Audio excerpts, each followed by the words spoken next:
Thanks so much, everybody. Welcome back to the Bazz Reviews YouTube channel. And with me today is a very special guest, music, film extraordinaire, Jordan of Jordan and Reactions. How you doing today? Welcome to the show. I'm doing good. Thank you for having me. Absolutely, man. I appreciate you giving me your time. Love your channel. You've been having a lot of success recently. I think one of your biggest videos, two actually, I think, of course, was with the Bo Burnham inside reaction. Excuse me, a little voice crack there. Starting things off beautifully here, and then It's the all good. reaction to Luca, which has also done really well. So, first of all, just congratulations on the success that your channel has had. How have you kind of reacted to all of that, and like what has been some of the best and worst things to have come from it? Sorry, I threw a lot at you there to start out, but No, it's fine. It's fine. I appreciate like you putting that into perspective, but I guess the best way I can just answer that is it's interesting just because I'm somebody who's been creating content on YouTube for the past, like consistently, that is, for the past 2 years. And typically my videos average 100 views. I get 1,000 sometimes in the past at least. So to see the recent success with some of my videos, especially with the last two you just mentioned, I'm kind of like, wait, like this is happening. But then I'm also happy about that just because I'm seeing progression in my content. I'm seeing what can attract people to want to watch my content, and then on top of that, I'm seeing the evolution of my channel because I was somebody who, when I first came back to YouTube, I'll call it, I had only 100 subs, so and not that many views. So to see it get the views, getting subscribers, and my content growing, I love it, and it's just been really cool to see because I'm just somebody that, like you just said, film and music is extraordinaire, and I love that I've reacted to both those things, and it's just been a great time. It's just been a great time to see those videos get the amount of views they've been getting, and they're still growing. So I love it. yeah, absolutely. No, and of course, I'm sure some of that help and success has come from an interview with Rough Criminal. I actually found your channel through that. How did you guys meet? I'm interested to know. Yeah. So the crazy thing about me running into Rough Criminals channel is I'm somebody who, like everybody in the world, right? I use YouTube on my phone, and I was just on the homepage, recommendations, scrolling. Around that time, I just put out my Brockhampton Roadrunner reaction, and I really loved that record at the time. So that being said, scrolling on recommendation, and then I see world's fastest review Roadrunner in 10 seconds. I was like, wait. So then I click it, watch the video, and next thing you know, I show him a lot of love on his channel. Like I'm commenting, and we both subscribe to each other. And next thing you know, he commented on my album of the year video for 2020. And that's kind of like how we really were able to connect for the interview I did on his channel. So it's just like very serendipitous because a few months ago when the year started, I didn't know that any of that was going to happen, but it was just one of those things that happened naturally. And I'm glad it did because that did give me exposure, and I'll always be grateful for that. Yeah, absolutely. I sort of had a similar success with my channel. Really fortunate for him giving me a spotlight because, again, same thing. Sort of the videos are somewhere in the triple digits, but then you've got like, a video with your name that gets about, 10,000, 15,000. I think yours is at like over 20,000 if I'm not mistaken. You just have that many eyes just on your content. That just means a lot. It's just cool to see that many people just watching you and just checking out your stuff as a result. Definitely. And I'm very happy that we were able to just do that. So yeah, like you said, it was just great to see. Yeah, absolutely. He's a real genuine guy, just loves to give a lot of creator spotlights, and I really like that about him. He's not all about, the music. He does it as a hobby, but he's still, he still is willing to give people who care about his things like a chance to kind of grow as a result. But who were some of your like biggest influences to start your own channel back in the day? Ooh, that's a great question. Yeah, okay. So Needle Drop, 100% Needle Drop was the first music content creator I ever witnessed on YouTube. Like my first video I saw of his was his Tyler the Creator Goblin review. So ever since then, I've appreciated his reviews. And the point is, like, he was the reason. And I guess to really speed it up, Dead End Hip Hop, Big Quint Indeed, Sean C, going into the film side of things, Jeremy Johns, Chris Stuckman, and Andre Blackner comedy, and a few others. Like I was a fan of theirs, always watching their videos like this past decade, and I feel like I love the best of both worlds when it comes to film and music. I feel like sometimes they kind of, I don't know, I'm losing the word, but basically I see a lot in common with both mediums. So I just wanted to do something on my channel that represented both things that I love. I love film, I love music, and to do or to showcase those things on my channel is something that's kind of fun and great to me. So those were definitely the channels. I'm really hoping I'm not losing any names off the top of my head, but those were definitely the few that that had inspired me. Cool. Yeah, no, it's interesting what you just mentioned there about how like, music and film are really instrumental to each other. It's like music videos are really just helpful for bringing like an artist's vision into fruition through like a visual medium. But then, music plays a really important aspect in film too, whether that's establishing a mood, whether it's to um I'm not really sure. Like I'm sort of in the same position as you, trying to like describe it. It is really complicated, but I think hopefully you and everybody else watching this gets the idea of what I'm trying to get at here. They both work very well together. Definitely, definitely. Absolutely. So I know that you're mostly a film guy from what I've seen on your channel, but like, what were some of your first introductions to the medium, whether that's directors, films, whatever it may be? Okay, that's a really great question. And I'll try to answer it like this. So when I was a kid, obviously like uh, at the height of Pixar being I don't want to say it's peak, but really showing out like Monsters Inc., Finding Nemo, The Incredibles, of course, other animation from whatever was on television and whatnot.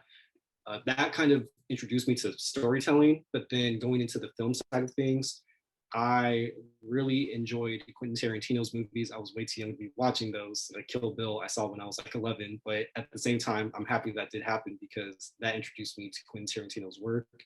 Then on top of that, it kind of segued me into being into different types of films, film noir, other things like that.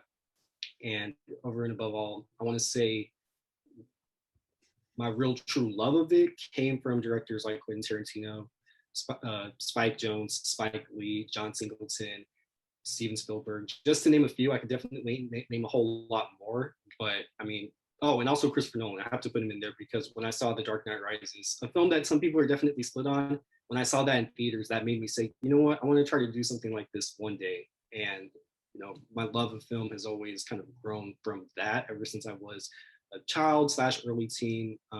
Those are definitely the people who inspired me. Like I said, just name a few, but yeah. No, really cool. A lot of cool names in there, especially Tarantino, Christopher Nolan.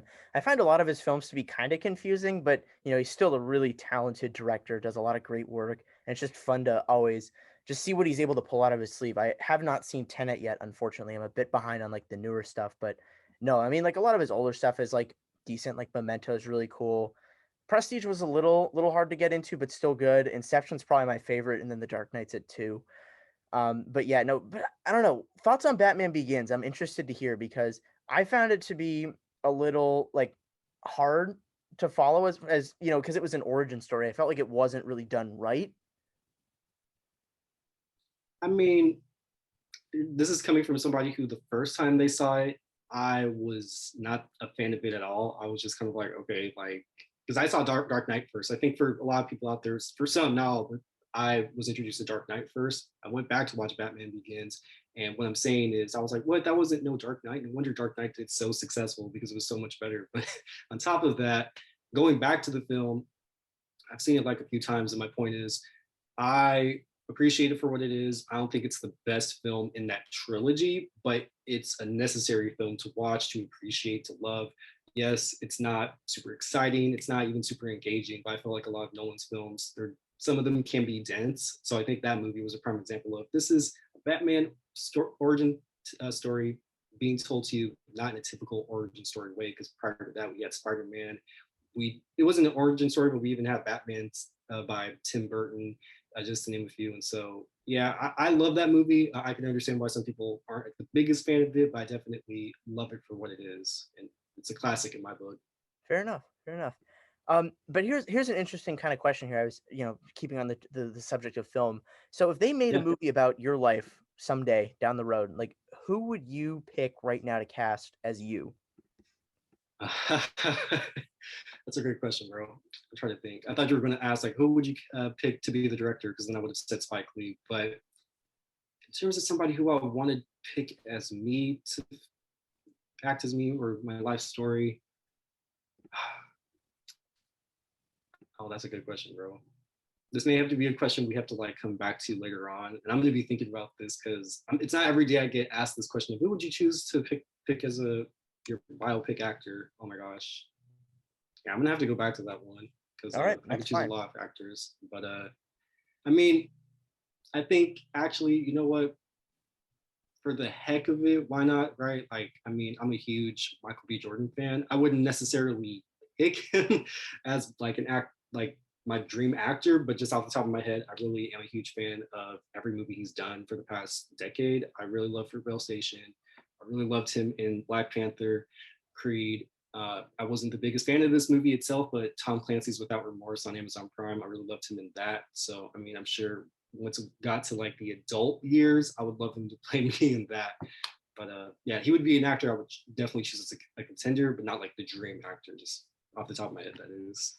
All right. And if you have more later, feel free to just drop them in. But now I guess we can switch over to the music side of things here. So, of course, you react to various albums and stuff on YouTube. So, what would you say are some of your favorite albums of the year, and maybe some of your favorites of all time? Ooh, okay, really. So you come through with the questions. I love it.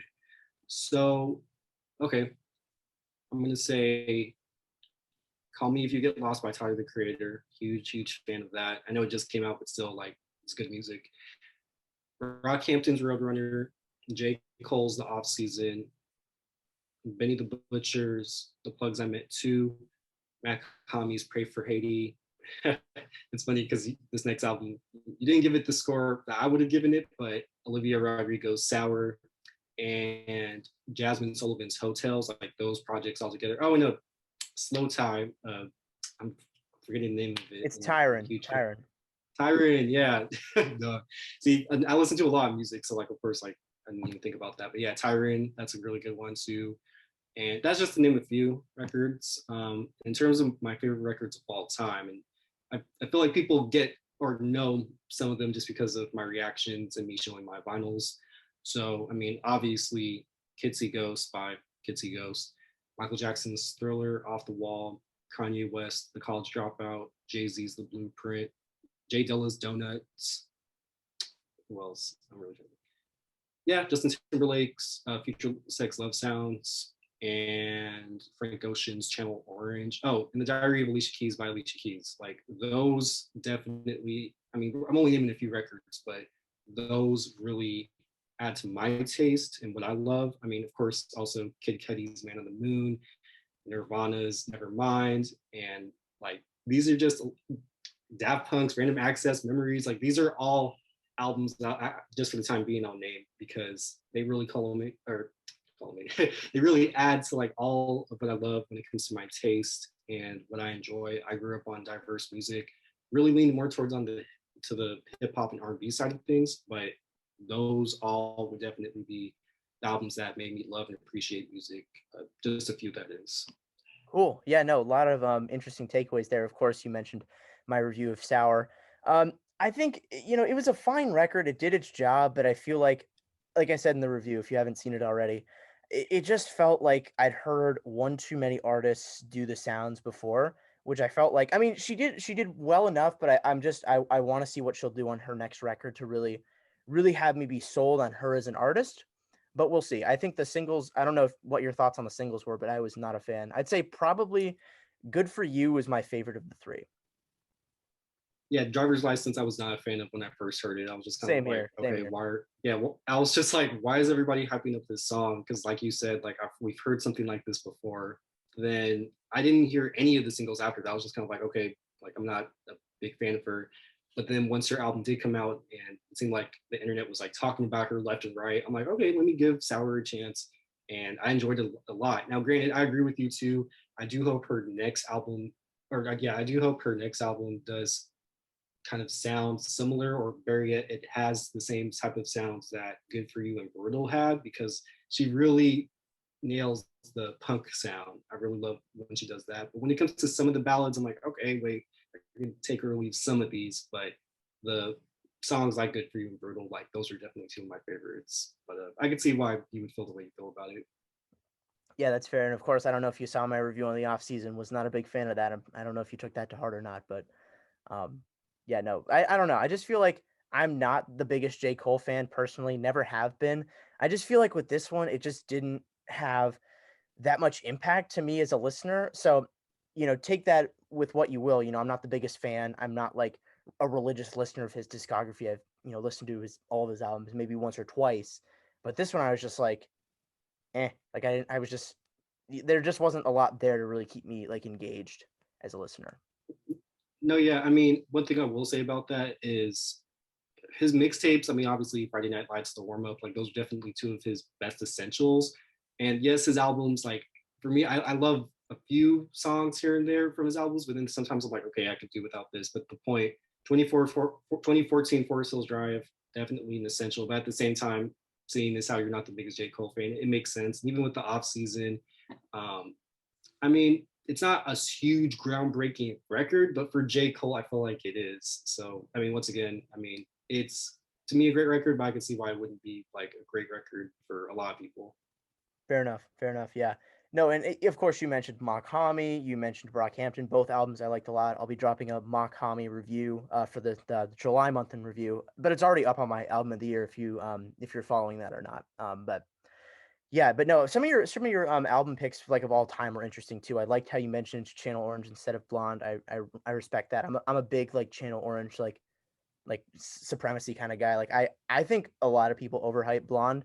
You know what I just feel like it's such a niche record. I've said it a lot before. I just feel like it's just not something I can listen to like all the time. But with Channel Orange, it's got happy stuff. It's got sad stuff. It's got stuff that you can play at parties. It's just it's a record for all seasons. It's like not something that I really have to be in a specific mood to listen to.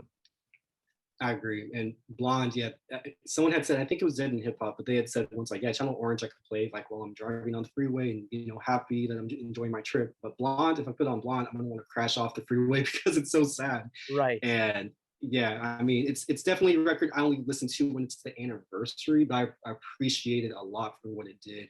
But Channel Orange had a bigger impact on me. Yeah, and that's the same here. Of course, I might be a little biased because it was the first record I listened to, but no, it's even crazy to think Blonde will turn 5 next month. It's just Yeah, it's been that long. It just feels like yesterday that I heard it for the first time. right. And I will say to that end, Blonde was also another record where I was like, okay, the first time I heard it, I was like, okay, this is all right. But then I went back to it and I really appreciated and loved it. So it's a great record. Absolutely, absolutely. But I still think Channel Orange has the edge for me. It's one of my favorites of all time as well. Definitely.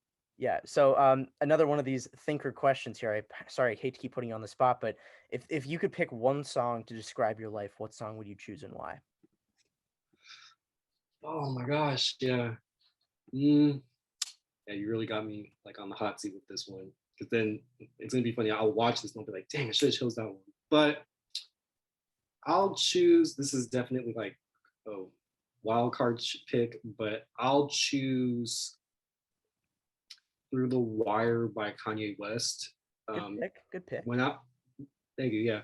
When I was growing up, Kanye West was a huge like impact for me because I mean I just heard his songs on the radio, saw some of his music videos as like a little kid, but then going back to just Through the Wire, when I really dived into his discography, I want to say in 2010, I remember hearing Through the Wire and I'm like, wait, like he made this? This was like his first like big hit as a rapper producer, or yeah, I mean, I really love that song. It's not like a song that would definitely like showcase my life, I guess, or like, be an autobiography or whatever. But I think I love how it's so concise, it's so concrete, it's so like to the point of like what Kanye was like talking about in his first verse, like the crash, but then also someone who was a producer who wanted to rap and he can make it and can be a champion and he can accomplish his goals. And I feel like for me, that's reflective, not just for a lot of people, but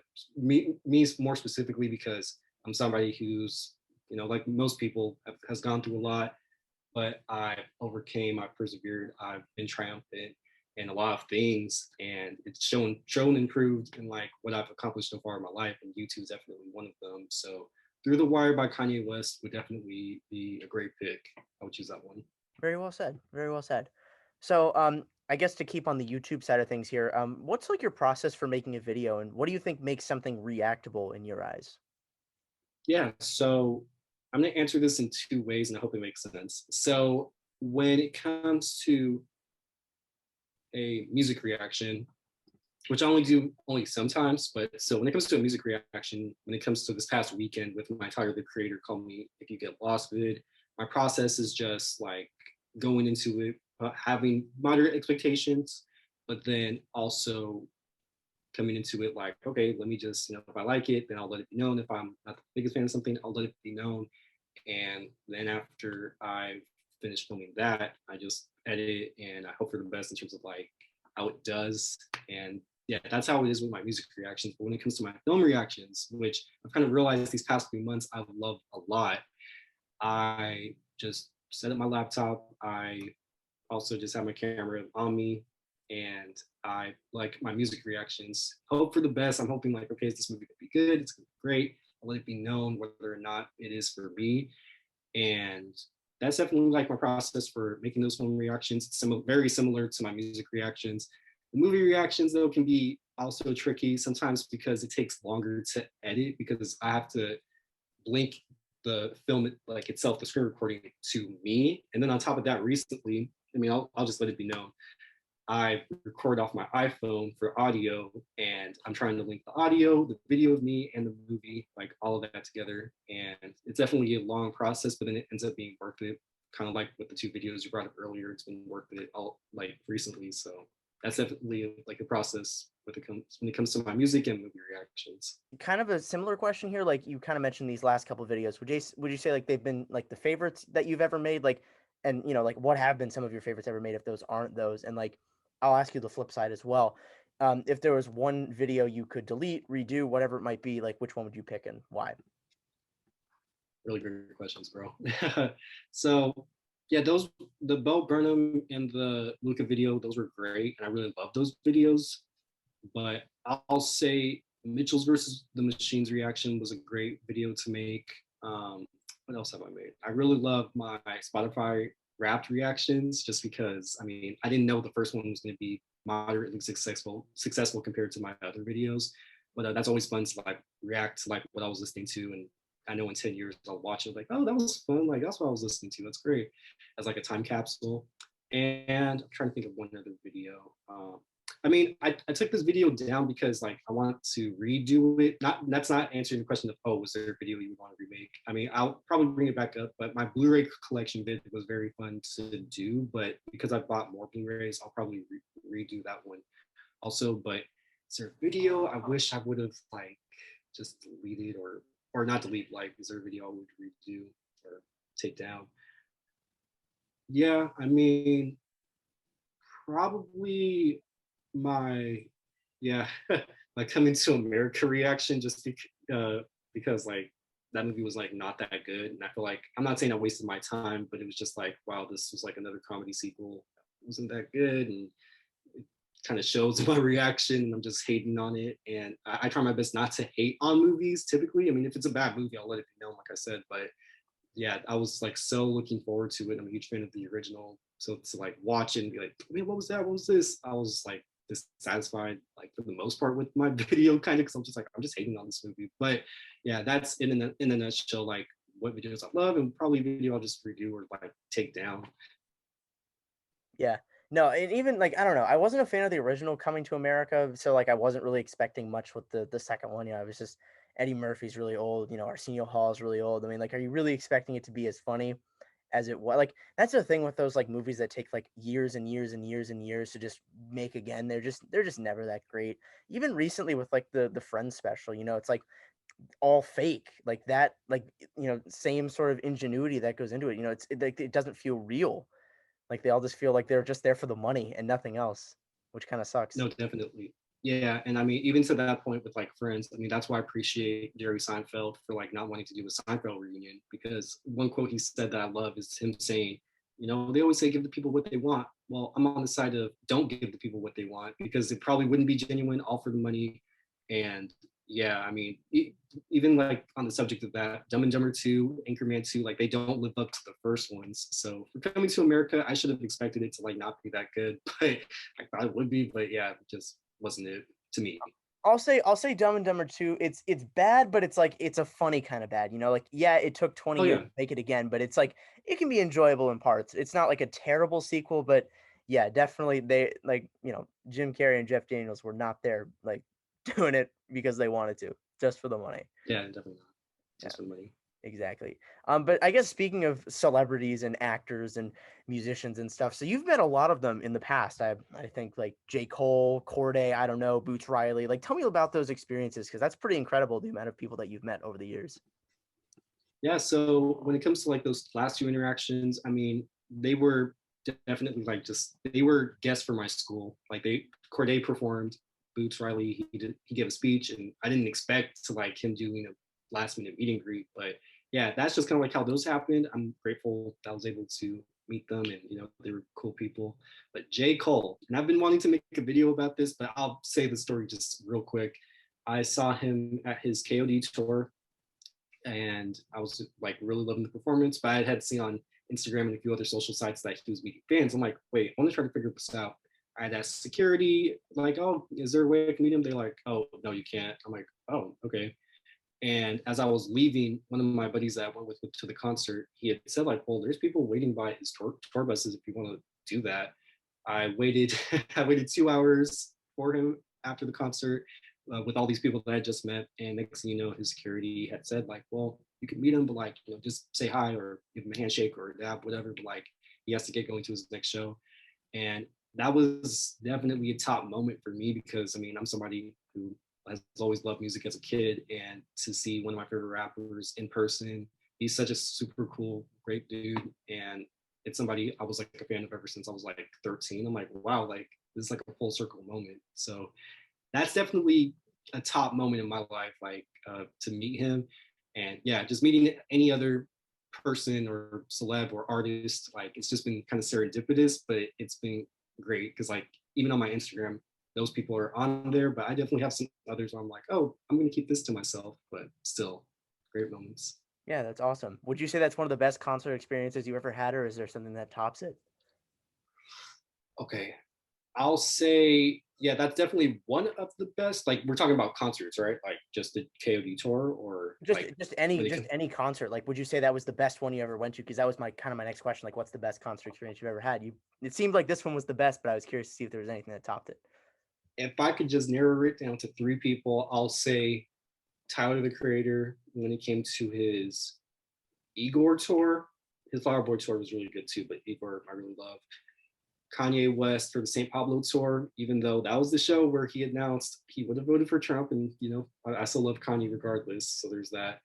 And Kid Cudi with his Passion, Pain, and Demon Slaying tour, I loved a lot because I didn't get this on camera, but I was able to shake hands with him after the show backstage. And I mean, the first words he said to me was like, "Oh, what's up, bro?" And like we shook hands. It was a great moment. But those three, like, they're all people I would listen to while I was like in high school slash in middle school. So to see them in concert and to give it their all, and the shows improves on stage, it was a blessing in disguise to be able to witness all three of those. Wow, yeah, that's awesome. No, especially meeting someone like Kid Cudi from my home city of Cleveland. Got to represent. Yeah, I did not know you were from Cleveland. That's awesome. Yeah, no, I'm from Cleveland. I love Cleveland. I feel like a lot of people give it a bad rap, but I think if you go there and you see it, it's not that bad. Right. Yeah. I've never because I've never been. I've never been to the Midwest, but Cleveland's always been one of those cities where like, hey, if I'm in the Midwest, I'll probably try to visit. Hell yeah, you should. Rock and Roll Hall of Fame's there. Speaking of music, I don't know if you're a big like, That is true. yeah, I don't know if you're a big rock guy or not, but it's a cool museum. You go once and it's like, yeah, it's pretty cool. Not one of those things you really got to do like 8 times to really get the experience. Oh, of course. Yeah. I mean, and to that point, I've been really trying my hardest to get into rock. I've been appreciative of listening to Nirvana, Linkin Park. Who did I just listen to yesterday? Red Hot Chili Peppers, Incubus, just to name a few. Like, I wouldn't consider him rock, but Tame Impala and a few other bands. Like, I've been trying to really grow my taste because like I said, love hip hop, love R&B, but rock is like very close because it's great music and it's great artists and there's pioneers with in that genre. So I really Absolutely. Yeah, appreciate that genre. it's such a deep genre that you'll find like you'll find at least like a few people you like that aren't like, like the bigger names. Like once you go off a little bit more off the beaten path, like you'll find some really talented people. Absolutely. Yeah. So I guess like for people that are watching this video right now, like what do you want people watching it to know about you and your channel and anything else that you're doing? Well, like I tell people all the time, I am a huge fan of these three things: film, television, and music. And when it comes to my channel, I want that to be shown and proven. I'm not somebody who is trying to copy Jeremy Jahns or Chris Stuckman on the film side of things, or somebody who's trying to copy Sean C, Big Quinn Indeed, or even Needle Drop when it comes to the music side of things. Like I'm somebody that was inspired by these content creators, and I wanted to be shown in my own way, whether it's me reacting to the music, talking about music, or even reacting to a movie or comedy series, or sorry, comedy special. I want that to be just recognized, and I feel like YouTube is definitely the best platform for me when it comes to showing those things. So that's all I can really say in terms of like my channel and how I could best explain it for my own good. But yeah, That's that's it in awesome. a nutshell. Yeah, awesome. No, and it's funny too. Speaking of which, another Cleveland connection. Chris Stuckman's actually from Akron. It's like literally like right down Yes, the road from me. Yeah. No, a buddy of mine actually like saw him at like my local theater or something. Like it was crazy. nice. Do you know for which movie? I don't know which movie it was, but I know That's okay. it was back when I was in high school. So I remember him just telling me about that. I was like, oh shit, that's really cool. Because no, he's a great like YouTuber. I haven't like watched a lot of his stuff, but like all of the stuff that I have watched from him is great. Not a lot. I haven't seen a lot of Jeremy John stuff. I don't know if you're a big Runquist fan either, but he's really I am talented. actually, yeah. Yeah, no, he was a really cool guy. I actually got to interview him uh last year at some last March, I think. Yeah, no, that was a really cool time. Really, it's just fun to just chat with him and just kind of learn more about his process because he does a lot of great stuff. Yeah, he does. And I love how he even is like admirable in the sense of like his success, because he's even somebody who was just making these videos for fun and then got success with it. So he's also another good one as well. Absolutely, yeah. And then last question here on the board, like, what are some other goals that you have for the future? Maybe not only with this channel, but maybe in your life as well. Just anything, any final thoughts that you have? Yeah, so I definitely want to expand my content in terms of like, you know, other than reacting to newly released stuff, right? I mean, obviously, like those who watch my channel have seen me react to like the 1990s Mortal Kombat, and I've reacted to like Chance the Rapper's 10 Day, right? Like his mixtape, but I want to expand further beyond that, right? I want to react to movies that from the past that are classics that I haven't seen or they're really well loved, or even the movies that aren't really well loved. All right. I mean, I have a video planned pretty soon that I can't wait to do. It's for a movie that people know about, and it's like, oh my gosh, like he's reacting to that. And I'm going to do something interesting with that. You'll see. But yeah, I mean, I want to just keep on doing this. I'm somebody who's approaching it as well. If it gets me some success, I'll keep on doing it. And it's been getting very successful so far, right? So by the time I do get bigger, I hope to expand beyond YouTube, but still upload on here, right? We hear a lot of success stories of people who create content and then they end up doing something else, right? But YouTube is definitely like my home, if that makes sense. And quick fun fact, I'm somebody who started making YouTube videos in 2012 that weren't too good, but now I've expanded to where I'm at right now today. And it's just been a great ride. So yeah, that's definitely the plans and goals that I have for the channel and myself and whatever happens leading up to it. Excellent. Well, thank you so much again for your time, Jordan. Everybody who has not watched his channel before, link is down in the description. Hope you guys are all doing well. Very excited to see what you've got coming up, Jordan. And for all of you guys watching this, thanks so much for checking it out, and we will see you on the next one.